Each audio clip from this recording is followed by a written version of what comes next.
غور سے سنیے، حلیمہ کو کوئی بچہ نہیں ملا. جتنی عورتیں قبیلے بنو سعد سے چلی سب کو مکے میں بچے مل گئے، لیکن حلیمہ کو کوئی بچہ نہیں ملا.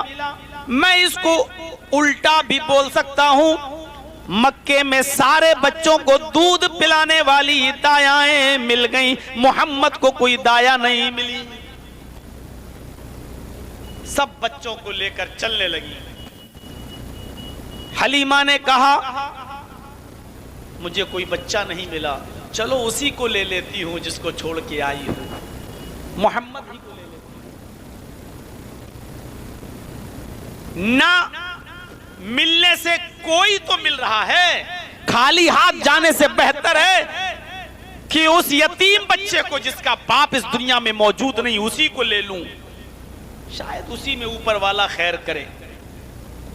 کم سے کم میری سہیلیاں تانے تو نہیں ماریں گی. حلیمہ اسی گھر میں آتی ہے اور آمینہ سے کہتی ہے، آمینہ لا اپنا بچہ مجھے دے دے، جو تجھے اوپر والا میسر کرے وہی تو مجھے مزدوری میں دے دینا، میں خالی ہاتھ نہیں جانا چاہتی، اپنے بچے کو مجھے دے دے. آمینہ کہتی ہیں میں نے اپنے بچے کو محمد کو حلیمہ کے حوالے کر دیا. اب ساری عورتیں پھر قبیلے بنو سعد میں لوٹنے لگی، جانے لگی، اپنی اپنی سواریوں پر بیٹھی اور قبیلے بنو سعد کی طرف روانہ ہو گئیں.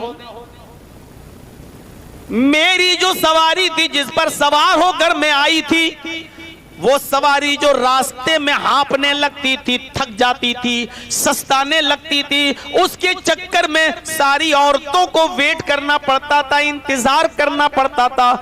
جب میں نے محمد کو اپنی گود میں اٹھایا اور اس کو لے کر جب میں سواری پر بیٹھی تو یہی مریل سواری، یہی کمزور اور نحیف سواری ہوا سے باتیں کرنے لگی، بڑی تیز اسپیڈ سے چلنے لگی، تھکنے کا نام نہیں لیتی.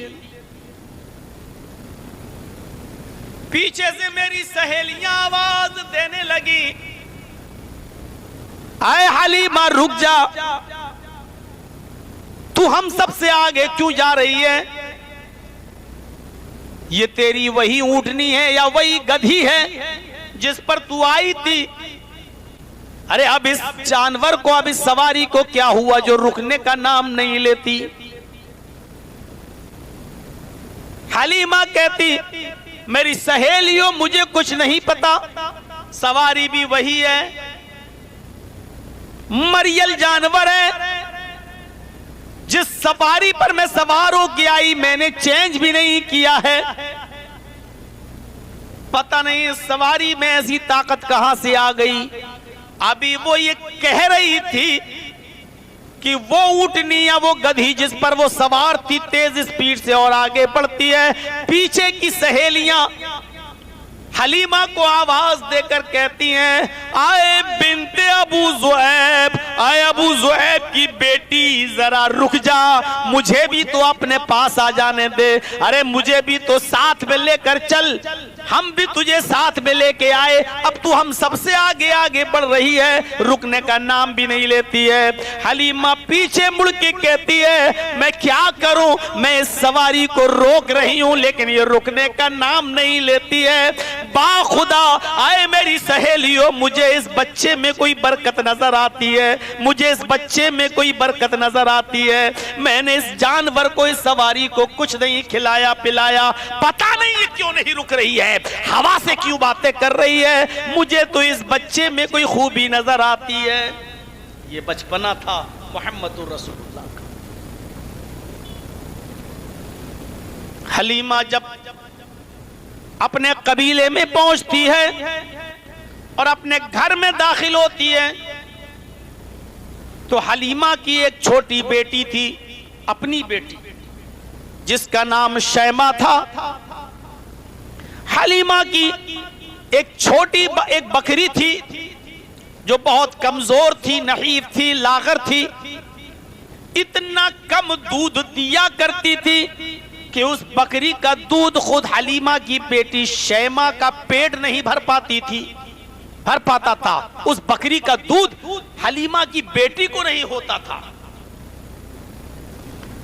حلیمہ کے شوہر نے کہا اے حلیمہ اب تو ایک بچے کو اور لے آئی، ہمارے پاس کھلانے پلانے کا کوئی سادن نہیں، ایک بکری ہے وہ بھی کمزور اور اتنا کم دودھ دیتی ہے جس میں ہماری بیٹی کا بھی پیٹ نہیں بھرتا، اب تو عبد المطلب کے پوتے کو بھی لے آئی، عبداللہ کے بیٹے کو بھی لے آئی، ابو طالب کے بھتیجے کو بھی لے آئی، آمینہ کے جگر کے ٹکڑے کو بھی لے آئی، اب اس بکری کا دودھ دونوں بچے کیسے پیئیں گے؟ ایک بچے کو تو ہوتا نہیں، اب دونوں بچے کیسے پیئیں گے؟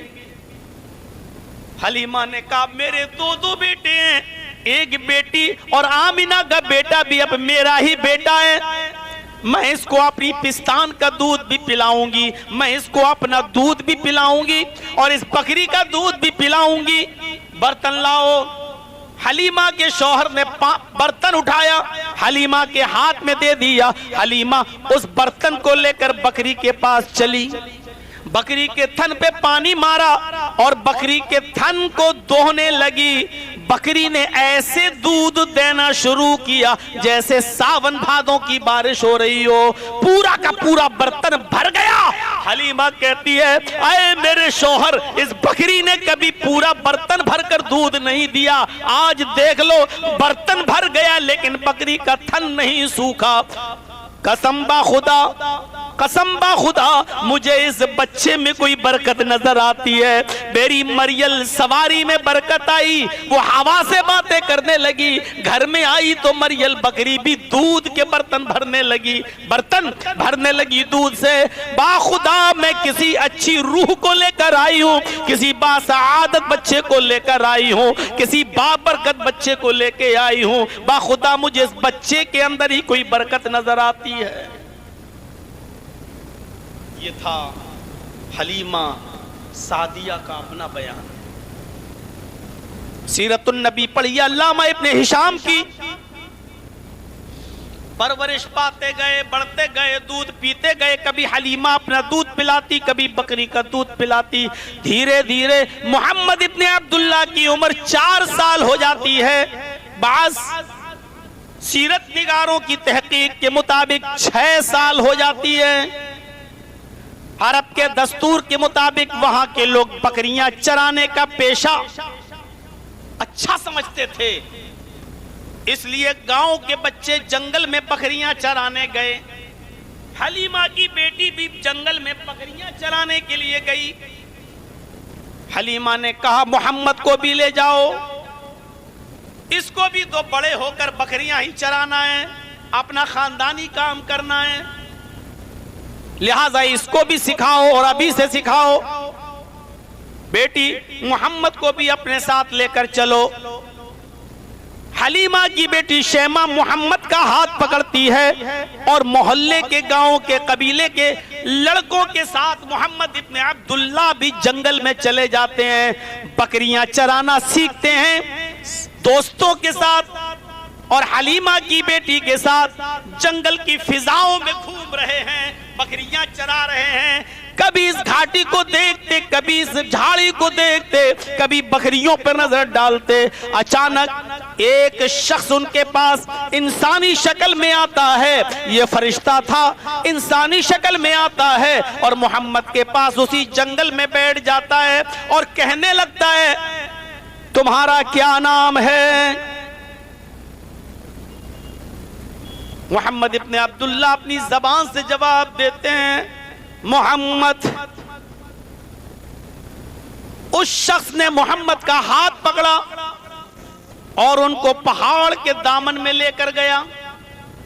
سارے بچے اس منظر کو دیکھ رہے ہیں، حلیمہ کی بیٹی بھی دیکھ رہی ہے، قبیلے بنو سعد کے بچے بھی دیکھ رہے ہیں کہ کوئی آیا، بیٹھا، محمد سے نام پوچھا اور نام محمد سنا تو محمد کو لے کر پہاڑ کے دامن میں چلا گیا۔ اس شخص نے محمد کو سینے کے چتلٹا دیا۔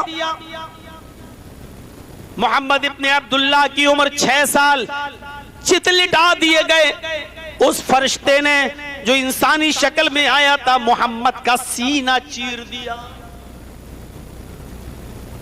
پورا کا پورا سینہ پھاڑ دیا، سینہ چاک کر دیا، سینے سے دل